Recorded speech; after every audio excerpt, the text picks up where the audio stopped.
You learned the danger of ignoring that gut feeling that tells you something is off about someone.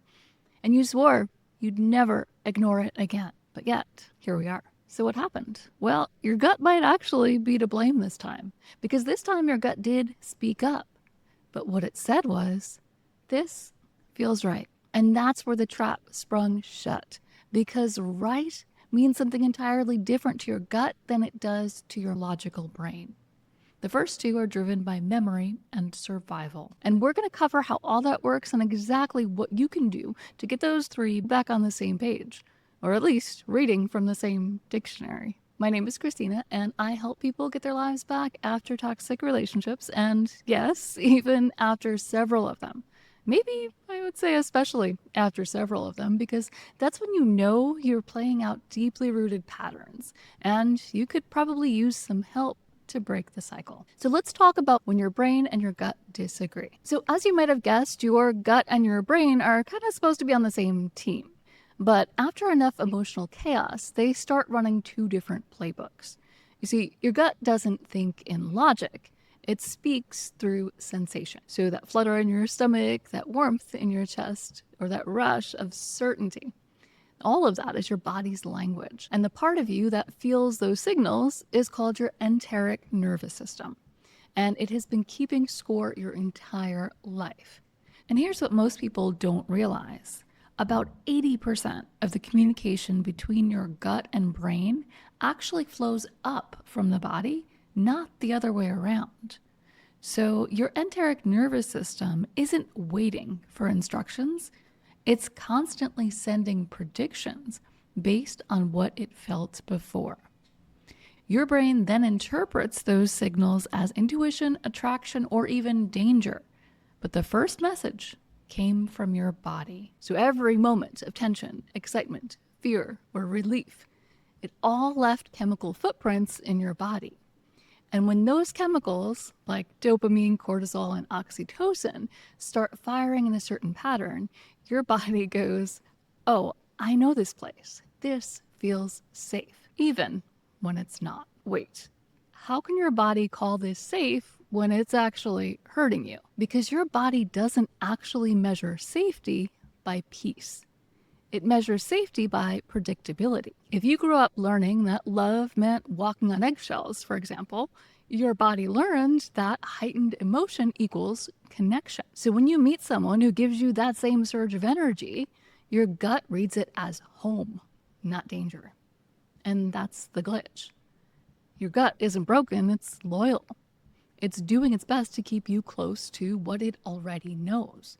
Because what's familiar feels survivable, even if it's kind of miserable. So your gut knows how to survive what you've been through. And so it can keep you repeating that same loop because it's certain it can keep you alive that way. And in that way, your gut is kind of like this guy from the movie The Hangover, as it keeps looping you through the same painful relationships while it feels like you're dragged along kicking and screaming. And if it could speak, it would probably ask for thanks for keeping you alive, while your logical mind is cringing at the choices your gut is driving. So now let's talk about the chemistry that tricks you. What's actually happening beneath this feels right rush. Because it's not magic, it's actually chemistry. When you meet someone who flips that switch in you, your primitive brain, the emotional survival part of your mind, tells your body to start pumping out dopamine. And dopamine is that this could be it hormone. And it makes you focus, idealize, and chase. And add in a little norepinephrine, and now you're alert, energized, and maybe even anxious. But you call it excitement, maybe butterflies. And then if there's any physical closeness or emotional intimacy, oxytocin jumps in, the bonding hormone. And that one's powerful. It's what makes you feel connected, even if the relationship isn't good for you. But here's the real problem. If you've lived through inconsistent love, where affection and rejection came in waves, your body learned to link all those chemicals together. So when you meet someone who gives you that same high-low pattern, you know, the chase, the confusion, and those moments of sweetness in between the storms, your chemistry lights up like, yes, this is love. So it's not just in your head. Your body's literally addicted to the pattern. But you're not addicted to chaos, as you might believe. You're actually addicted to the relief that follows the chaos. That hint of calm after anxiety is what seals that loop. Your nervous system gets hooked on the cycle of tension, release, and then reward. And that loop can feel more intoxicating than peace ever did, because peace doesn't create that chemical rush. It's subtle and it's steady, and it may even feel a little boring, especially at first. So when someone calm and consistent shows up, your body doesn't know how to process that. It reads no spike as no spark. And that's why you keep saying, I just don't feel the chemistry. What you didn't realize is that was probably a good sign. But here's another place where we tend to get stuck. Because if you've ever been in this situation, you know you can't force that chemistry, and you can't help but notice its absence. So I do have some amazing clients who've made the right choice and chose peace, even though it didn't give them butterflies. So they chose the person who didn't create that spike or that spark. And now you might be wondering why they're coming to me if they have so much peace in their lives, right? Well, unfortunately, and this is something I see over and over again, it's because they still craved the chaos cycle, and they just let it in through the back door instead. That's why I'll never be the one to recommend anyone try to override their gut. It ends up winning in the end. And the only way to truly get what you want is to get your gut and your mind on the same page. And we'll be covering that soon. But for now, we really need to understand why your brain keeps repeating the same pattern. So here's where it gets interesting. The emotional survival part of your brain is still playing matchmaker with your past. Your brain's main job isn't to find happiness at all. It's literally to keep you alive. And the way it does that is by predicting what's going to happen next based on what has happened before. And this is called predictive coding. And it means that your brain feels safest when it can predict the outcome, even when that outcome hurts. So when someone new comes along, your brain is scanning and thinking things like, do they sound like home? Do they fight like home? Do they love like home? And if the answer is yes, your brain lights up like, perfect. I know how to survive this.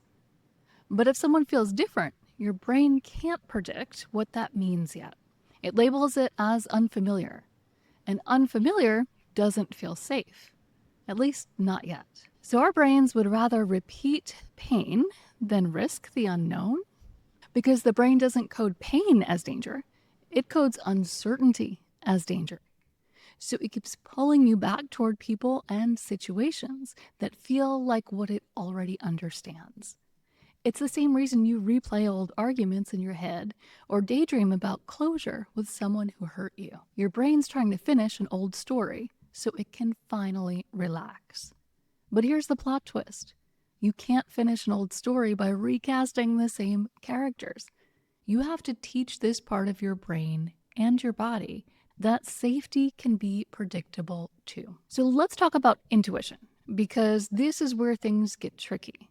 You might be thinking, but Christina, I've felt this before I even knew them.